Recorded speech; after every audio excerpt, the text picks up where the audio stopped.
November 23rd, 1:31 a.m. Just want to show that Ms. Biden has, or Biden must have war poverty. I figured out a way to make billions of people billionaires, trillionaires. I did a painting of Ms. Biden, and she's connected to Mark Zuckerberg that can support money transfer since Facebook Pay sends money securely with no fees. So that's something that's the future that can connect the whole world to billions to trillions of dollars through capture one barrage challenge, pushing strategies, fundraising system to make billions of people billionaires, trillionaires, and one time being donated to. So some of this on my Facebook, and this is the conversation that or a message I left on Kevin Brown's phone, mayor of Quantico Base.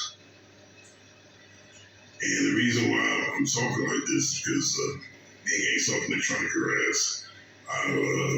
My voice is still croak. Hopefully, whoever is the technician can bring my voice back to normal. And this is showing alter ego before the phone, before the message that I sent that I left on Kevin Brown's phone.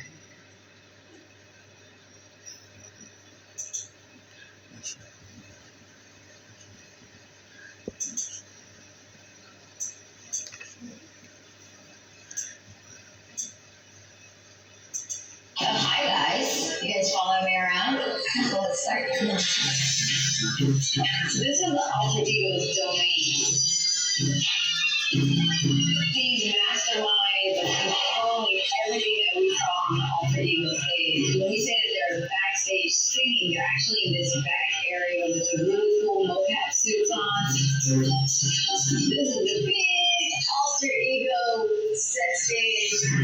But it's pretty fun. You guys watch out. It's really dark right now, but when you see it on TV, you're seeing over 1 million lights. You're seeing so much great music. You're just seeing a whole bunch of amazing technology that hits the stage. That's really all the magic that I can show you. Check this out on our big 2-night premiere. It's going to be so much fun. It's going to be such a crazy season. You're going to laugh, you're going to cry, and you're not going to be able to wait to find out who wins Alter Ego the first season. Who's our next generation superstar?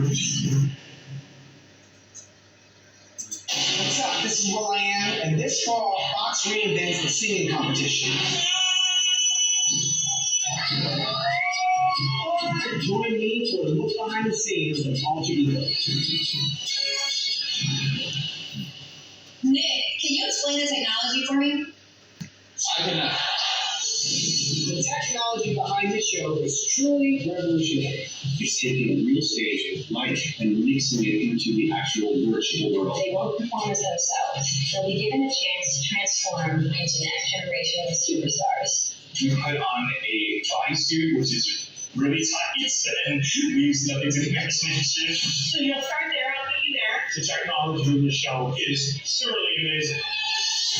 First, singers choose their alter ego avatar. Alter egos have different color skin and types of bodies, and they can be superheroes. Motion capture and facial recognition technology combine to allow singers to reinvent themselves and showcase their unique performance style.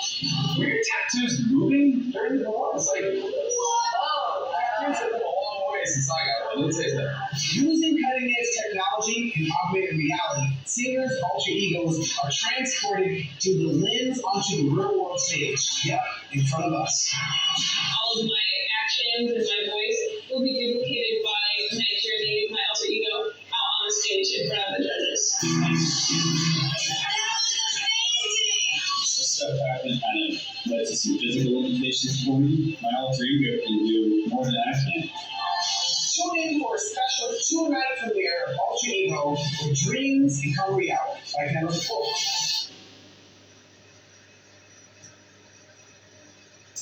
Mayor of Quantico Base, Kevin Brown. I'm hoping I can meet calling the mayor of Quantico Base, Kevin Brown. I'm hoping I can meet Ms. Biden to speak about war poverty. Followed full way to make those capabilities trades, which by the time incorporation were all money on the work times through one company donated to every time this transaction, the trouble with our checks, that everybody will be able to have the strategy to take a percentage from each person and give donations based on social support of those people and create a large number of donations for donations for time.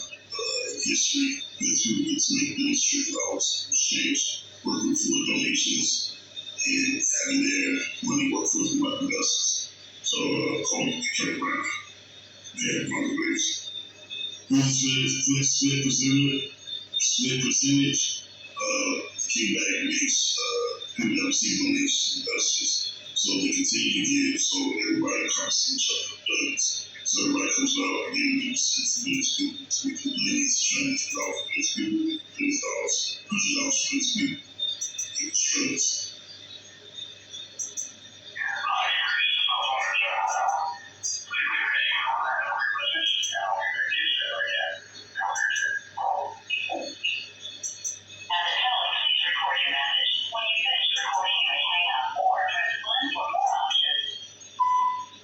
Hey, Kevin Brown, this is Wiafe. I was hoping I could meet you tomorrow sometime so I can talk to you about meeting with Biden, the White House, what the documentation of the White House know about getting some of Trump harassment.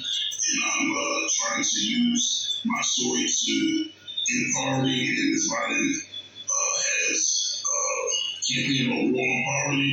And I painted her in 2013. So I'm hoping that she has a way to resolve the crime that's being committed against me. And so I can play on Sunday's game versus Indiana Pacers. Me playing in West Jersey as one of the players. And in that way, Grace Rents is one account holders that can create a way for those people that have limited this opportunity instantly scheduling while working around the documentation with me getting a jump shot, raising money for justice. So it makes me like GoFundMe is my story. My story promoted all over the world. Thanks to we get to make millions of $1 trillion while waiting for the $1 million check. In terms of transaction between forms of videos, with the recent minister on how to end poverty, while helping me to raise money for justice all at the same time. So again, makes you a millionaire, trillionaire, as well as all social media users. While waiting for the $1 million check.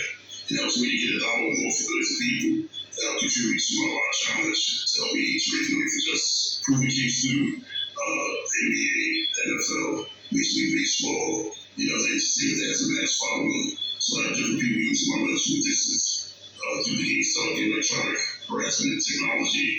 So like an alter ego, reality TV show type of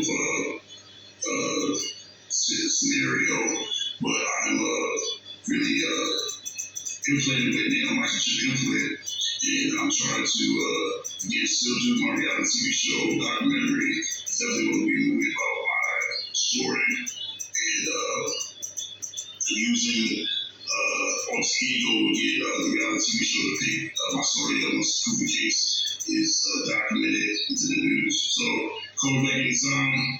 My number is 540-273-2903. Do it as soon as possible. Again, trying to meet up with you tomorrow before Sunday's game versus Wizards versus Indiana Pacers. Thanks.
Dr. Catherine Horton. I'm making a short set of videos about the crimes that are being committed against me and other victims by the intelligence agencies.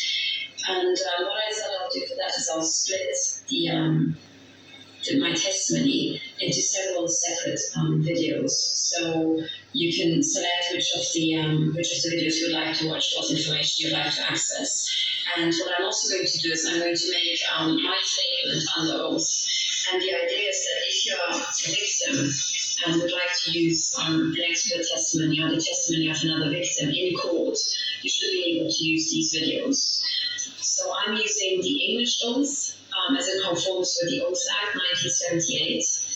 And this should be recognized, it's recognized by the English courts, so the idea is that other courts should also recognize it. And so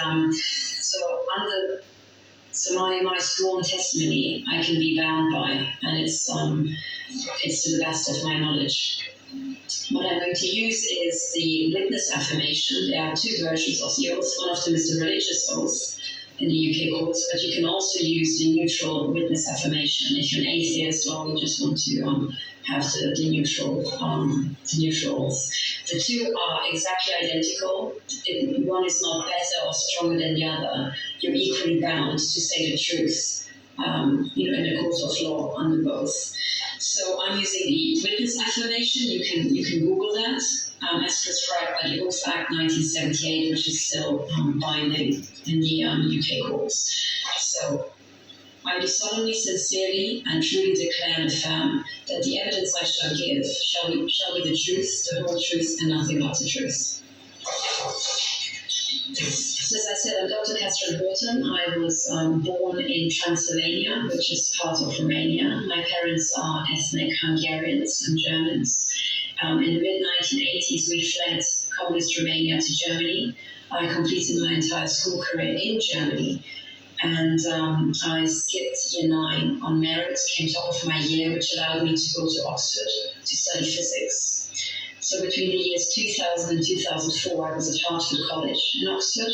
I finished with a first-class Masters of Physics. After that, I did a PhD in Oxford. The name for it is DPhil, but it's exactly the same. And my PhD was in experimental high energy physics.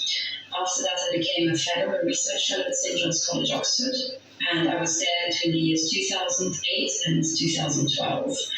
And part of my research was, for example, at CERN, but I also worked at the German accelerator laboratory DAISY in Hamburg, which is the German electron synchrotron. So I'm a high energy physicist, but before I proceed, I would like you to give you proof that I really was a fellow at St. John's College, Oxford. I'm not just saying it. Remember, it's also under oath. But now I also have written confirmation of this. And when you become a fellow at Oxford, what most people don't know is that you don't actually get a work contract. It's still the old boys network, probably just a tip on the shoulder at some point, and you just stand up. And it's very much kept like that. Of course, the entrance requirements these days, if you become a research fellow, have completely changed. So hundreds of people applied, and eventually I was selected by a panel. But you still don't have a work contract. So the only thing you get is if you request it, and only if you request it, a confirmation letter by the college office that you indeed were or are a fellow at that college. So what I will show you now is this precise confirmation that I requested before I left Oxford, just so that I can prove, later on that I really was there. It was completed, or it was actually given to me on 9th of August 2012 by Joy Axel, who was the college office, head of the college office, was the college office administrator, that's her official title. And what I did, so this is a copy of the original letter, and I'm showing you a copy because I blacked out my date of birth, and it's because it's still used by banks and other places as a password and things like that. So I don't really want to make that public, but I'll show you this letter. So this is what it looks like. That's St. John's College, Oxford here. That's their contact details should you want to confirm this with them. And this is the date, 9th of August 2012. So you can see that was about 2 months before I left at the end of term in 2012. So Oxford has 3 academic terms. And it says, this is to certify that Dr. Catherine Horton, date of birth, scrubbed out by me. Yeah. Hang on. Maybe you can say that like that, with a paper behind, is employed as a full-time junior research fellow in physics at St. John's College, Oxford University.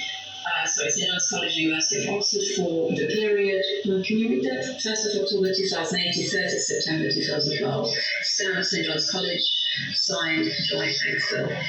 Okay, so you can call St. John's College and confirm that, indeed, I was a fellow there. And yes, this, you know how we said. Again, binds out unheralded war on poverty. One person likely down from hunger every 48 seconds.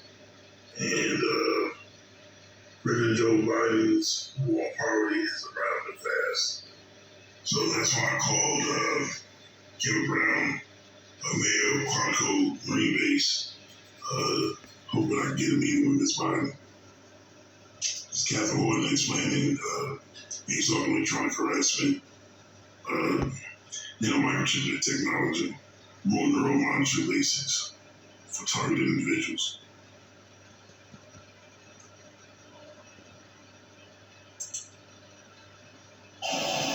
Hello, I'm Dr. Catherine Horton. I would like to explain in this video remote neural monitoring. And I'll just give the very, very basics so that when people approach you and they say, I'm a victim of remote neural monitoring, you don't just write them off as crazy or something like that. And to understand what they're saying, you have to know a bit about very, very modern technology that's currently being literally trialed on people. So the person who approaches you and might say, I'm a victim of remote neural monitoring, just like the victim who might approach you and say, I'm a victim of organized stalking, or I'm a victim of microwave weapons. You know, you have to know what to look for. You have to know what the current status is of science and of weapons technology to be able to assess what they're saying and put it into context. Because if you do not understand the context, these people might be saying something that actually exists and you just write them off as crazy, which will mean that you're not actually there for another human being who's approaching you, begging you for help. You know, so that's why you have to understand these things. It is, I think, your civic duty to do so, even if it's scary, even if it sounds out there. So I will do my best to explain this technology, but you have to know that this technology is more or less classified. So what we do know about this technology are patents from the 1970s. And there are some patents that, are stemmed from the 1990s, which have expired. And whistleblowers have come forward and they've actually said this technology is now being used on people in an illegal fashion. So crimes like that are being committed with a known technology, and the actual effects might be scary. So I'm going to now, I'm not going to, swamp you with the patents. You can find them yourself. I might put a link down there. But what I want to say is roughly describe how this technology works. And I will be very hand-wavy. So all the real key experts, don't just stomp on my head if I'm imprecise. Because what I would like to do is explain this to people who maybe do not know anything about physics, okay? And nothing about technology. So essentially there's this new thing, this new capability that we have, which is called remote neural monitoring. And what it essentially is reading out your brain functions remotely. And you can, as you can imagine, if you could read out a human being's brain remotely, you can probably also perhaps influence it remotely, and that's exactly the problem. So when victims come forward and they say, I'm a victim, they might be the victim of a horrific crime. That's essentially absolutely a world premiere, essentially. This sort of crime has never been there before. It's never been seen before, and that's why law enforcement, lawyers, judges, and doctors might have never heard about it, because it's actually using very modern technology. What it is at its core is essentially the following thing. When you are, for example, moving your arms about, or when you're thinking about a certain topic, when you're processing information, like whatever goes through your eyes, or your ears, and you're hearing sound, or you're seeing colors, or you're seeing images, and then you're reacting to them, or you're doing sport and you're moving your limbs to play volleyball or whatever, play football. this is all done with electrical signals inside your head. And every electrical signal is like a small current running along on the through the wiring in your head, if you like. And along your spine, and these signals are sent into your arms and your limbs, and your brain is wired up so everything can be steered. When I'm moving my fingers, it's essentially all steered through my head, through my spine, through this neural system. Okay, but what you essentially have is electrical signals traveling. But every single electrical signal is a little electric current, a little pulse traveling along, a conductor, if you like. Now, every single time current runs along a conductor, it generates an electromagnetic field, always. It is impossible to send current without the moving current generating an electromagnetic field. And this is, kind of radiated off and it's broadcast off. So if you manage to read out that field, then you can reconstruct the strength of the current and in what direction it's flowing. Do you see? Now, what you can do if you just had a wire with current irradiate someone's head or irradiate a muscle, a certain muscle, then see what activity it generates inside the head. So, if you shine something onto my muscle, an electromagnetic pulse that then makes my muscles contract, because, when I'm contracting these muscles, I'm also sending electrical signals, an electromagnetic pulse along. So you can also do the same thing externally and then make muscles contract, I mean, you maybe have done this in biology, you have maybe a frog or something that's already dead, unfortunately, but then you take what's called like a conductor and you just hold it there, you electroshock the frog and you can just make the legs contract, because you're sending electromagnetic pulse along the arm. So basically there are many different ways to read out the activity inside the brain, and you can think about fancy experiments, how you could, maybe trigger a muscle and then read out how the brain activity changes, or you can do the same thing in reverse. You read out the brain activity and you're just now irradiating the head and you're forcing, because the electromagnetic field is now forcing a current inside your head to flow, and then you can trigger, the nerves. And what you can do in detail depends on how sophisticated your equipment is, but in principle, all of this is possible.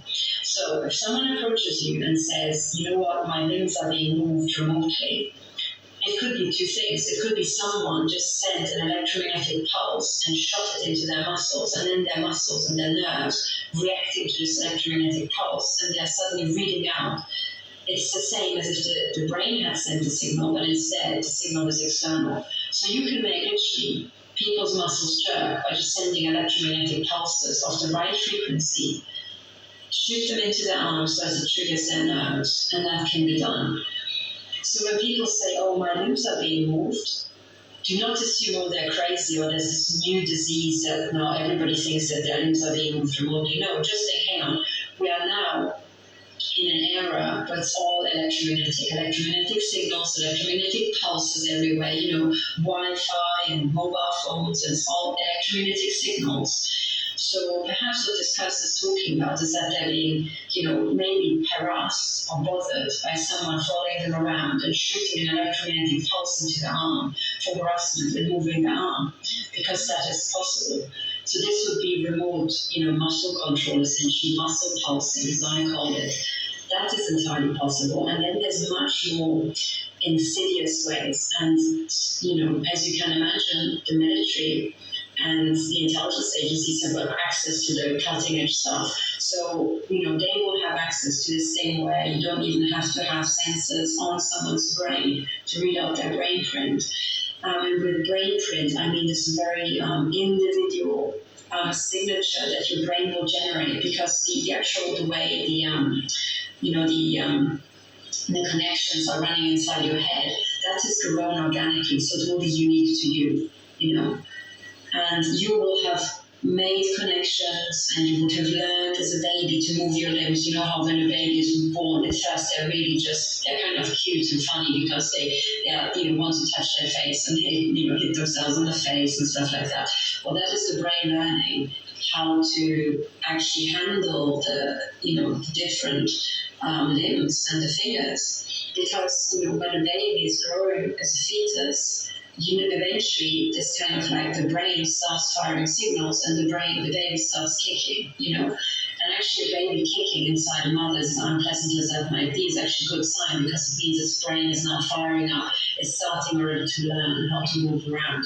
Because once the baby is born, it has to have already these capabilities. So it's already learning how to, basic stuff of how to push its legs, and stuff like that. So it will have some sort of movement, but it will be very restricted. And then when a baby is born, the neural circuitry is building up and it will bit by bit learn how to move its fingers. And then as it gets older, after a couple of years, you can teach it how to play the piano or how to play a flute. And bit by bit, it will learn how to move its tongue for speech, how to move its fingers and so on. But the way this little thing is just wiring up its brain will be very, very individual. So every single one of us, depending on in what order we learn certain things, did you learn how to play the violin? Did you learn how to play the piano? Or your very, very specific childhood experiences in your personal path will determine how the wiring happens. There are similarities between people, and that's why medical books can say, okay, this area is in charge of speech, and that area is in charge of moving maybe this side of your limbs and that side of your limbs, and so on. So there are similarities, roughly speaking, but then also the finer details will be very individual. So now we have the situation that if someone can read out your very specific brain circuitry from the electromagnetic waves that your head radiates off, and if he or she then radiates it back, as much as the current moving will generate a field, similarly, a field impinging on a conductor will generate a current. So, the two things are connected. And one will have the other as the result, and similarly the other will have the former as the result. So when someone has read out your personal brainprint and will shine it on your head, essentially force the currents inside your head to flow a certain way, he can, or she can, in principle, control your limbs in a way that is very unique to you, or control your thoughts or your emotions.